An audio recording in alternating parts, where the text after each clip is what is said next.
नमस्कार साथियों, मयूर online classes में आपका स्वागत है। दोस्तों, अपन फिनोल के रासायनिक गुणों के बारे में पढ़ रहे थे। इस फिनोल के रासायनिक गुण में अपन ने क्या क्या पढ़ लिया था? एक तो पढ़ लिया था सिंपल, जो पहली रिएक्शन थी OH समूह की अभिक्रिया। OH समूह की अपन ने कंप्लीट अभिक्रिया पढ़ ली थी साथियों। इसके बाद में दूसरे नंबर पर अपन ने बात की थी बेंजीन वलय की।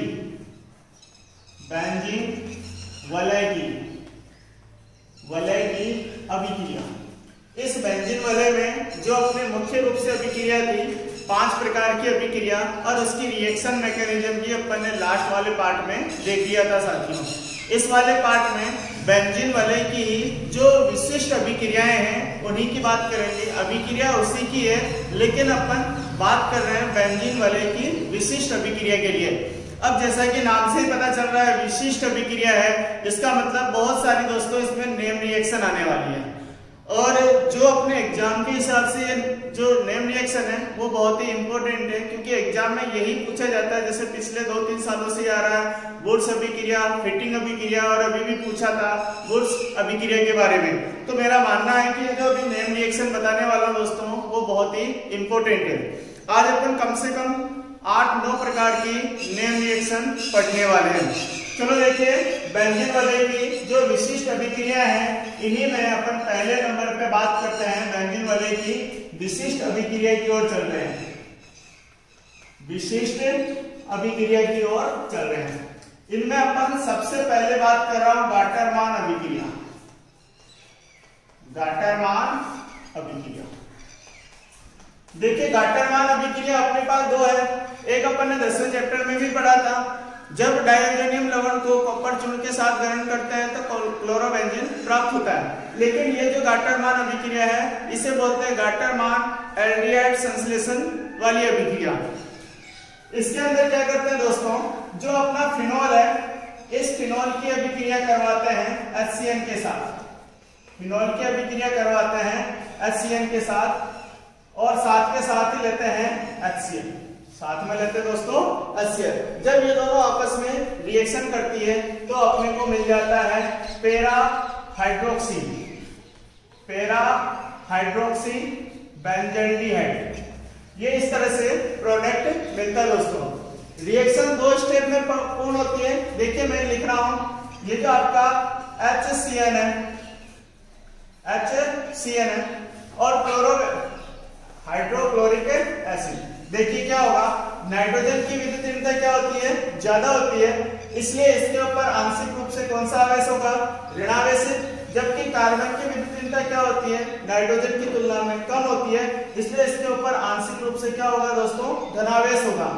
अब आपको इधर तो दिख रहा है कि हाइड्रोजन और क्लोरीन है, तो इसमें हाइड्रोजन की विद्युतीयता कम होती है, इसलिए इसके ऊपर आएगा धनावेश और क्लोरीन पे आएगा ऋणावेश। मैंने आपको ऑर्गेनिक केमिस्ट्री में एक ही टर्म्स बताया था, बस आप आवेश को पहचान लीजिए कि आवेश कहाँ है और किस प्रकार का आवेश है। विपरीत आवेश को क्या करना है, पास पास कंबाइन करना। देखिए क्या है, हाइड्रोजन पे आवेश कौन सा है, पॉजिटिव। नेगेटिव की तलाश में जाएगा, नेगेटिव कहाँ है, नाइट्रोजन के पास, ठीक है ना।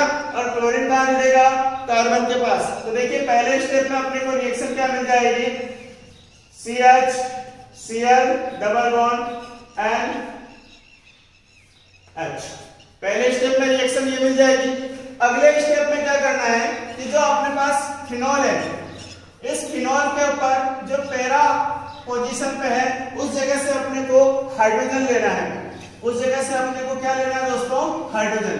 और इसकी अभिक्रिया मेरे को करवानी है जो अपना प्रोडक्ट बना है। क्या बना है, CH डबल बॉन्ड NH और यहां लगा दिया है Cl।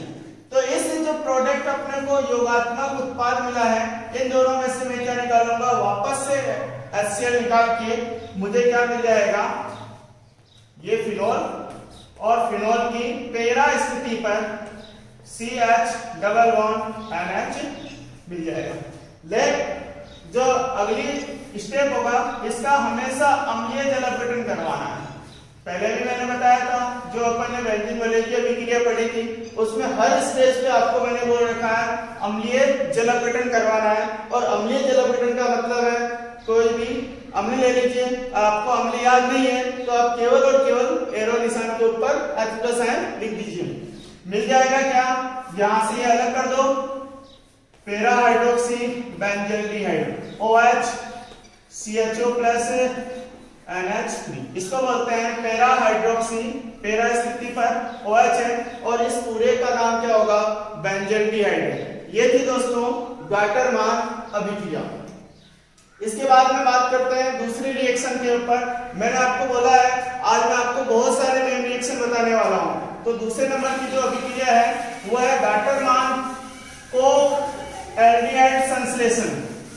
अगली अभिक्रिया है गाटरमान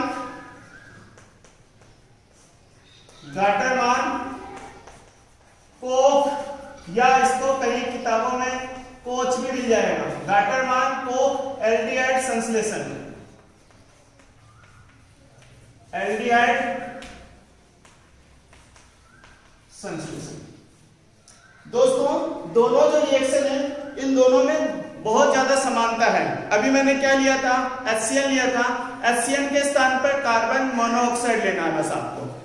देखिए क्या किया मैंने, ये आपका फिनॉल है, फिनॉल की अभिक्रिया पहले क्या करवाया था, HCl लिया था, लेकिन अब अपने को कार्बन मोनोऑक्साइड लेना है और यहां भी आपको HCl ही लेने हैं। जैसा कि आपको पता है कि HCl ज्यादा क्रियाशील है और CO कम क्रियाशील है, ऐसी स्थिति में अपने को एक उत्प्रेरक लेना पड़ेगा और वो होगा निर्जल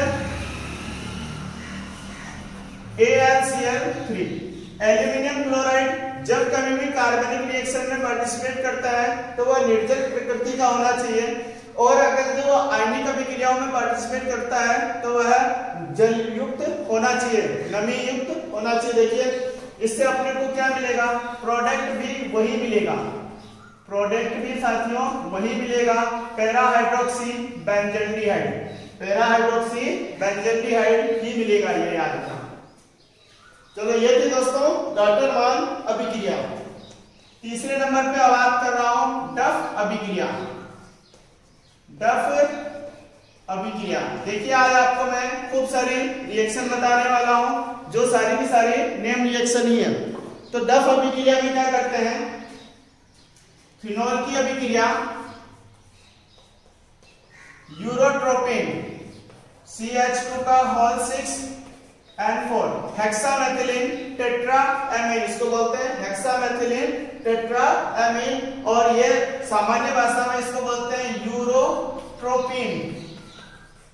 मूत्र से संबंधित जितनी भी बीमारियां होती है उसमें औषधि के रूप में काम में लेते हैं, और साथ में लेते हैं बोरिक एसिड H3BO। इससे अपने को मिलेगा क्या, तो पहले स्टेज में तो आपको मिल जाएगा OH CH double bond NCH, इसको बोलते हैं योगात्मक उत्पाद एल्डिमीन।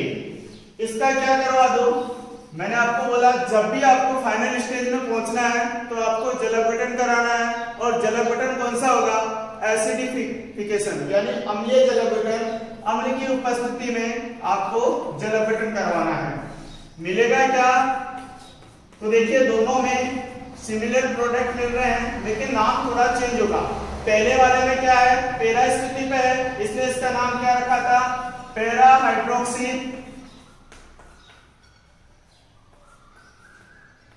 पैरा हाइड्रोक्सी बेंजल्डिहाइड, और बाद वाले में क्या है, ये ऑर्थो पे आ गई तो इसके लिए क्या आ जाएगा, ऑर्थो हाइड्रोक्सी बेंजल्डिहाइड। साथ में क्या बनेगा, CH3N है तो इसके स्थान पर आ जाएगा CH3N, तो ऐसा कैसे ही है, बाद में आपको जोड़ दो H2, इसको बोलते हैं मैथिल एमीन। बहुत ही इंपॉर्टेंट अभिक्रिया है। इसका जो अपन यहां लिखते हैं तो यहां एक चीज और काम में लेनी है अपने को, ग्लिसरीन या ग्लिसरोल, ठीक है ना, ये वही ग्लिसरोल है जो अपन फेस पे लगाते हैं। तो ये थी अपने पास तीन अभिक्रिया, पहली है गाटरमान अभिक्रिया, दूसरी है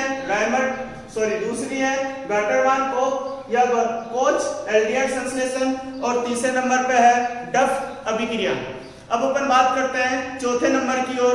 तो चौथी अभिक्रिया है रायमर टीमान अभिक्रिया। देखिए अब सारे के सारे नेम रिएक्शन ही आ रहे हैं।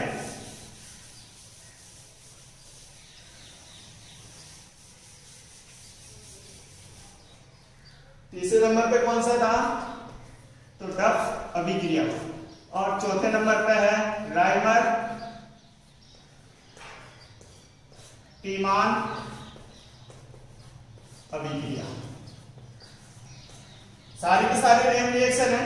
देखिए क्या करते हैं, रायमर टीमान अभिक्रिया 2 है। एग्जाम में आ जाए तो आप कोई सा भी लिख देना, लेकिन अगर यदि एग्जाम में पर्टिकुलर नेम से आ जाए रायमर टीमान फॉर्म्युलीकरण,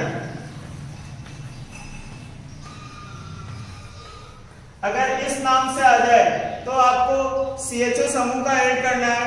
और अगर यदि रायमर टीमान कार्बोक्सिलीकरण आ जाए तो आपको COOH समूह का ऐड करना। दोनों में ऑर्थो स्थिति पर ही जुड़ने वाला क्रियात्मक समूह होगा। देखिए सबसे पहले मैं इसमें लिख रहा हूं रायमर टीमान फॉर्म्युलीकरण। रायमर टीमान फॉर्म्युलीकरण में क्या है दोस्तों, फिनोल की अभिक्रिया आपको क्लोरोफॉर्म के साथ, फिनोल की अभिक्रिया क्लोरोफॉर्म के साथ करवानी है। और KOH लेना है अल्कोहलिक KOH लेना है। साथ के साथ जब आप इनके साथ गर्म करेंगे, यानी आप फिनोल, क्लोरोफॉर्म और KOH को मिला करके जब अपन रिएक्शन करवाते हैं तो पहले ही स्टेज में आपको क्या मिल जाएगा दोस्तों, ortho hydroxy benzaldehyde. Ortho hydroxy benzaldehyde. दोस्तों ये जो अपने पास 4 नेम रिएक्शन आई है, चाहे वो गाटरमान अभिक्रिया हो, गाटरमान कोच या कोक एल्डिहाइड संश्लेषण हो, तीसरे नंबर पे डफ अभिक्रिया है और चौथे नंबर पे रायमर टीमान अभिक्रिया है, सारे के सारे बेंजीन वलय में CHO समूह को जोड़ने का काम करता है। जहां गाटरमान जो अभिक्रिया है वह पेरा स्थिति पर CHO समूह ऐड करता है, वही डफ अभिक्रिया और रायमर टीमान अभिक्रिया ऑर्थो स्थिति पर CHO समूह ऐड करता है। एक बात और कहना चाह रहा हूं कि अपन ने 2 उदाहरण देखे, एक में आपको ऑर्थो स्थिति पे CHO आ रहा है जबकि दूसरे में पेरा स्थिति पे आ रहा है। तो अपन ने इसकी अनुनादी संरचना जब देखी थी तो फिनोल में ऑर्थो और पेरा स्थिति पर ही ऋणावेशित चिन्ह थे। इसका मतलब क्या था, OH समूह ऑर्थो पेरा निर्देशी होते हैं। चलो इसके बाद में अपन बात करते हैं चौथी रिएक्शन के लिए 5वें नंबर पे, जो इसी का दूसरा पार्ट है। क्योंकि रायमर टीमान अभिक्रिया 2 प्रकार से है, मैं साथ के साथ ही लिख रहा हूं रायमर टीमान अभिक्रिया फॉर्म्युलीकरण और बाद में दूसरा यही लिख देता हूं रायमर टीमान अभिक्रिया कार्बोक्सिलीकरण।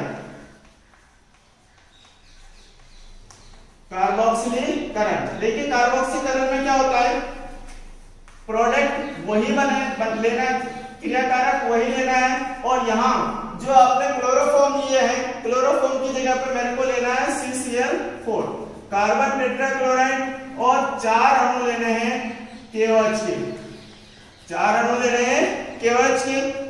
और आपको इन सबको मिला करके वापस से क्या कर देना है साथियों, गर्म करना है। हाँ एल्कोहलिक KOH है तो यही आपको वहां भी लेना है, एल्कोहलिक KOH। अब देखिए मिलता क्या है, अभी मैंने क्या बताया था, जब आप CHO समूह का ऐड करवाते हैं तो उसे बोलते हैं फॉर्म्युलीकरण। लेकिन अगर यदि COOH समूह का ऐड करवाते हैं तो उसे बोलते हैं कार्बोक्सिलीकरण। तो आपको मिल जाएगा क्या, ऑर्थो स्थिति पर COOH समूह मिल जाएगा। अब देखिए ये रिएक्शन आपको होगी कि सर संतुलित नहीं है, कुछ नहीं करना दोस्तों, ये क्लोरीन और ये पोटेशियम इनको मिलाकर के आप KCl बना दिए। कितने बनाने हैं, तो 4 क्लोरीन है और 4 ही K है, 4 KCl बना दो। और इतनी ही संख्या में आपको H2O लिखना है। लेकिन H2O जब कार्बोक्सिलीकरण करवाते हैं तो उसकी संख्या आधी करनी है, जबकि फॉर्म्युलीकरण में वही आपको लिखना है 3 mole of KCl plus 3 mole of H2O। ये थी अपने 5 अभिक्रिया। कौन सी? तो पहली है गाटरमान, दूसरा है गाटरमान कोच, तीसरा है डफ अभिक्रिया, चौथा है रायमर टीमान फॉर्म्युलीकरण और चौथा है रायमर टीमान कार्बोक्सिलीकरण। अब अपन बात करते हैं नेक्स्ट जो 6ठे नंबर पे है रिएक्शन, वो है कोल्वे अभिक्रिया या कोल्वे स्मिथ अभिक्रिया। ये भी अपने लिए बहुत ही इंपॉर्टेंट है क्योंकि इसमें भी अपन COOH समूह का समावेश करते हैं। इसको बोलते क्या है, तो देखिए क्या है, 2 नंबर पे OH समूह जुड़ा हुआ है, तो 2 हाइड्रोक्सी बेंजोइक अम्ल, साथ के साथ ही बात करें अगर तो यहाँ पे 2 की जगह O लिख दें ऑर्थो स्थिति पर, तो इसे बोलते हैं ऑर्थो हाइड्रोक्सी बेंजोइक अम्ल, और इसी का एक और नाम है सैलिसिलिक अम्ल। सामान्य भाषा में इसका नाम सैलिसिलिक अम्ल भी है। 5वें नंबर पे बात करते हैं साथियों, जिसके जो अगली अभिक्रिया है कोल्बे अभिक्रिया।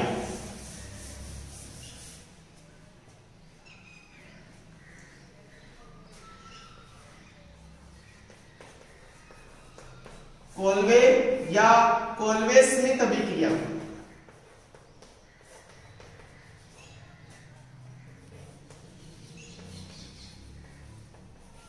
कोल्बे अभिक्रिया या कोल्बे स्मिथ अभिक्रिया, यहां भी अपने को ऑर्थो स्थिति पर COOH समूह मिलेगा। देखिए क्या करते हैं, फिनॉल की अभिक्रिया कार्बन डाइऑक्साइड से करवाते हैं, और कार्बन डाइऑक्साइड जैसे कि आपको पता है अक्रियाशील होता है, तो अपने को उच्च दाब पर लेना है। उच्च दाब पर जो भी अभिक्रिया दिख रही है आपको, क्रियाकारक अगर यदि कम क्रियाशील है तो आपको हमेशा वहां उच्च दाब काम में लेना है। टेम्परेचर यहाँ 398 केल्विन। जब आप यहाँ रिएक्शन लेते हैं तो आपको मिल जाएगा in the presence of NaOH मिल जाएगा साथियों OH COOH। बस लास्ट स्टेज में आपको क्या करना है, अम्लीय जल अपघटन करवा लो। जैसे आप अम्लीय जल अपघटन करवाते हैं तो मिलेगा क्या, वही सैलिसिलिक अम्ल, यह आपको मिल जाएगा सैलिसिलिक अम्ल। 6ठे नंबर पे अगर यदि बात करूं, ये थी कोल्बे अभिक्रिया। नेक्स्ट अपन बात करते हैं 6ठे नंबर पे, तो 6ठे नंबर पे है अभिक्रिया फ्रिस पुनर्विन्यास या फ्रिस अभिक्रिया, बहुत ही इंपॉर्टेंट अभिक्रिया है। 6ठे नंबर पे फ्रिस अभिक्रिया या इसी को बोलते हैं फ्रिस पुनर्विन्यास। फ्रिस अभिक्रिया या फ्रिस पुनर्विन्यास अभिक्रिया। देखिए क्या करते हैं, फिनॉल की अभिक्रिया एथेनॉइल क्लोराइड CH3COCl, फिनॉल की अभिक्रिया एथेनॉइल क्लोराइड से करवाते हैं, तो यहां से फिनॉल का H और एथेनॉइल क्लोराइड का क्लोरीन मिलकर के बाहर निकलेगा और बना लेगा अपने पास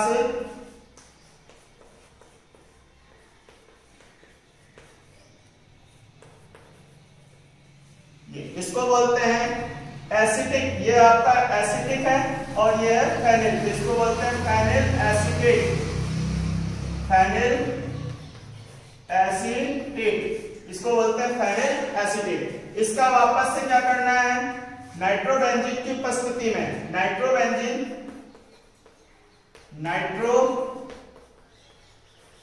की उपस्थिति में रिएक्शन करवाएंगे। यहां अपन ले लेंगे एल्यूमिनियम क्लोराइड, और नाइट्रोबेंजीन की उपस्थिति में जब अपन ये रिएक्शन करवाएंगे तो इसका होगा पुनर्विन्यास। पहले स्टेज में क्या है, योगात्मक अभिक्रिया हो रही थी, पहले स्टेज में क्या होगा, योगात्मक अभिक्रिया, लेकिन अगले स्टेज में पुनर्विन्यास होगा। देखिए क्या होगा पुनर्विन्यास में, ये जो आपको CH3CO समूह दिख रहा है साथियों, ये CH3CO समूह या तो ऑर्थो स्थिति पे जाकर के जुड़ेगा या आपको पैरा स्थिति पे जाकर के जुड़ेगा। तो देखिए मैं दोनों जगह जोड़ के लिख रहा हूं, पहले में ऑर्थो स्थिति पे लिख देते हैं और दूसरी स्थिति में अगर यही समूह पैरा स्थिति पे चला जाएगा तो क्या बनेगा,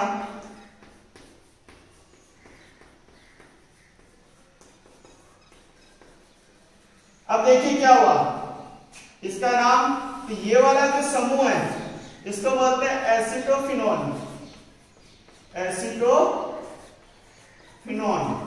ये वाला समूह एसिटोफिनोल है, फिनोन, हाँ ये वाला समूह एसिटोफिनोल है। अब OH समूह कितने पे आ रहा है? ये 2 पे आ रहा है, इसलिए लगा दो 2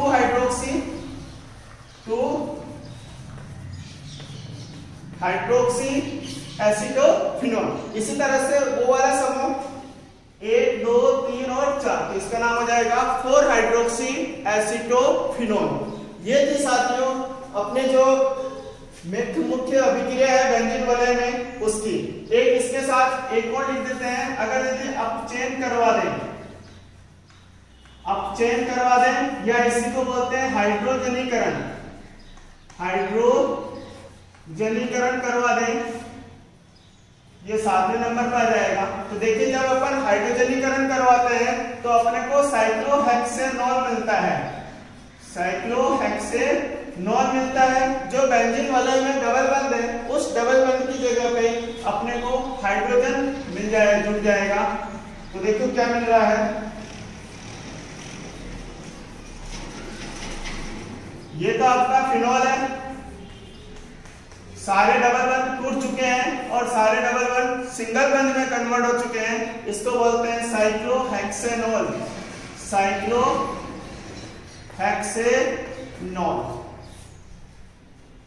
ये थी साथियों अपने बेंजीन वलय की समस्त अभिक्रिया। बेंजीन वलय की अभी तक अपन ने कितनी अभिक्रियाएं पढ़ ली है? 5 अभिक्रिया पिछले वीडियो में पढ़ा था, और इस पार्ट में अपन ने 7 अभिक्रिया पढ़ी है। 7 में से अगर देखा जाए तो अपन ने 5 तो नेम रिएक्शन ही पढ़े हैं। इसके बाद में जैसा कि मैंने बोला था पूरी नेम रिएक्शन बताने वाला हूं, तो अगली जो अभिक्रिया है वह है फिनोल की संघनन अभिक्रिया। देखिए किस तरह से संघनन अभिक्रिया हो रही है। तो नेक्स्ट अभिक्रिया आप रेडी डालें, संघनन अभिक्रिया।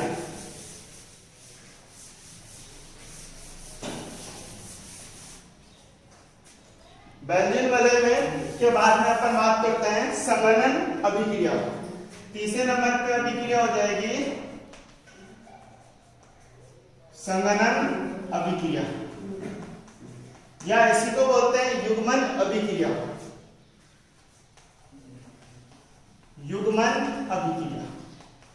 क्योंकि इसमें एक उदाहरण ऐसा भी आएगा जो संघनन का होगा और बाकी जो अभिक्रिया है वो युग्मन अभिक्रिया के नाम से। इनमें अपन सबसे पहली जो अभिक्रिया बात कर रहे हैं वो है एसीटोन के साथ क्रिया। एसीटोन के साथ देखिए, एसीटोन के साथ अभिक्रिया करके आपको मिलेगा क्या? बिसफिनॉल ए, इसका नाम होता है बिसफिनॉल ए। स्पेशल अभिक्रिया है साथियों, रंजक के रूप में काम में लिया जाता है। तो देखिए फिनॉल है, इस फिनॉल की ऑर्थो स्थिति पर, इस फिनॉल के जो ऑर्थो स्थिति पर पैरा स्थिति पर जो हाइड्रोजन है, उन हाइड्रोजन को अपने को बाहर निकालना। ये फिनॉल है, इस फिनॉल की ऑर्थो पैरा स्थिति पर जो हाइड्रोजन है इसको बाहर निकालना है, और ये एसीटोन का फॉर्मूला हो जाएगा C+O3। यहां से मुझे क्या निकलेगा? ये हाइड्रोजन और ये ऑक्सीजन तीनों बाहर निकल जाएंगे।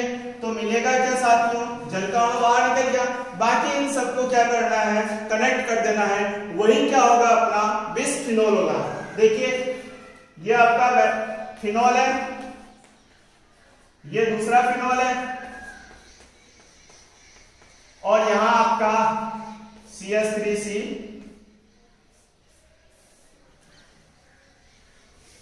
CH3CO,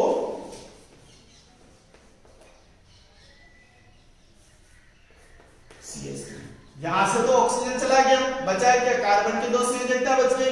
यही 2 संयोजकता इस कार्बन से और इस कार्बन से जुड़ करके बना देगा ये, और इसी का नाम होगा साथियों बिसफिनॉल ए। और ये क्या है? एक तरह से रंजक है। इसे क्या बोलते हैं? रंजक। आपसे एग्जाम में पूछा जाएगा कि आप फिनॉल से बिसफिनॉल ए किस तरह से बनाएंगे, तो कुछ नहीं करना, फिनॉल की अभिक्रिया एसीटोन के साथ करवा दीजिए। नेक्स्ट डाइअजोनियम लवण के साथ अभिक्रिया करवा दें तो क्या होगा? अगले जो अभिक्रिया है डाइअजोनियम लवण के साथ, दूसरे नंबर पर अभिक्रिया है बेंजीन डाई एजोनियम लवण के साथ। देखिए बेंजीन डाई एजोनियम लवण से जब अभिक्रिया होगी तो उसमें भी अपने को एक विशेष प्रकार का रंजक मिल रहा है, यानी अपने को जो भी रिएक्शन होगी युग्मन अभिक्रिया में दो कंपाउंड आपस में जुड़ेंगे और इससे अपने को रंजक की प्राप्ति होती है। देखिए किस तरह से रंजक मिल रहा है। तो यह है आपका फिनॉल, इसकी पैरा स्थिति से हाइड्रोजन को लेना है, पैरा स्थिति से हाइड्रोजन को लेना है। और यह है आपका बेंजीन डाई एजोनियम लवण, बेंजीन डाई एजोनियम लवण। मैंने X की जगह पे Ca ले लिया, कुछ नहीं करना है, यहां से हाइड्रोजन और यहां से क्या बाहर निकाल दिया क्लोरीन। इसको देखो लिखने का तरीका चेंज कर देता हूं, देखो किस तरह से लिख रहा हूं। ये आपका बेंजीन डाई एजोनियम लवण है और इसकी अभिक्रिया मैंने करवा दी इससे फिनॉल से।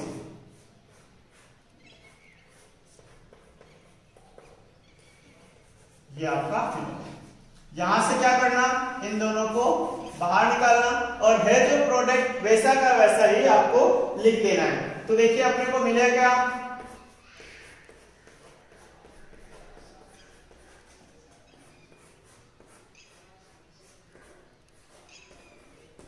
इसको बोलते हैं पैरा हाइड्रोक्सी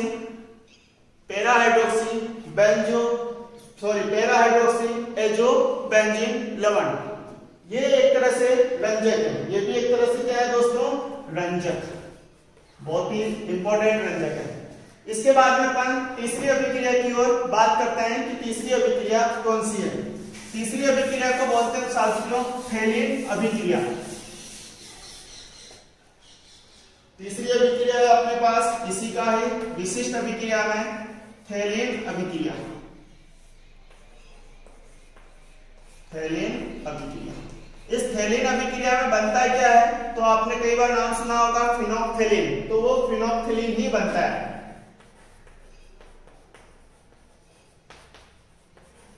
फिनोक्थेलिन बनता है। देखिए किस तरह से है। तो सबसे पहले अपन लेते हैं थैलिक एनहाइड्रेट, सबसे पहले अपन लेते हैं थैलिक एनहाइड्रेट। ये आपका थैलिक एनहाइड्रेट है। इस थैलिक एनहाइड्रेट की अभिक्रिया करवा देते हैं फिनॉल से। तो ये आपका फिनॉल है और इस फिनॉल का जो पैरा स्थिति पर हाइड्रोजन है उस पैरा स्थिति का हाइड्रोजन काम में लेना है हर बार। देखिए जितनी भी अभिक्रिया थी उनमें सब में मैंने पैरा स्थिति का ही हाइड्रोजन काम में लिया है और यहां से आपको क्या करना है, जल के अणु को बाहर निकालना है। मिलेगा क्या, मिलेगा आपको जो भी प्रोडक्ट मिल रहा है वही आपका क्या है साथियों, फिनोक्थेलिन है।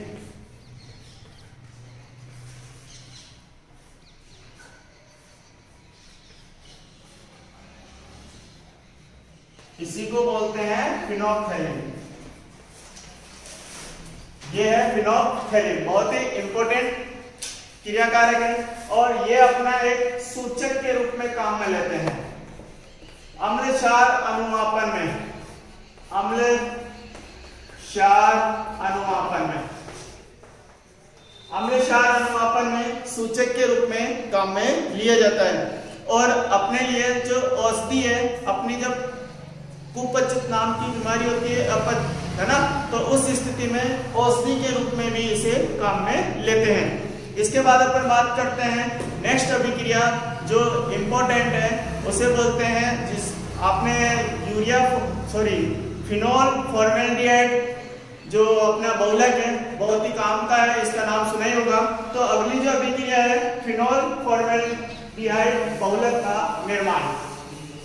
देखिए फिनॉल फॉर्मेल्डिहाइड बहुलक में क्या करते हैं अपन, यह आज अपना लास्ट अभिक्रिया है। चौथे नंबर पे लेटरल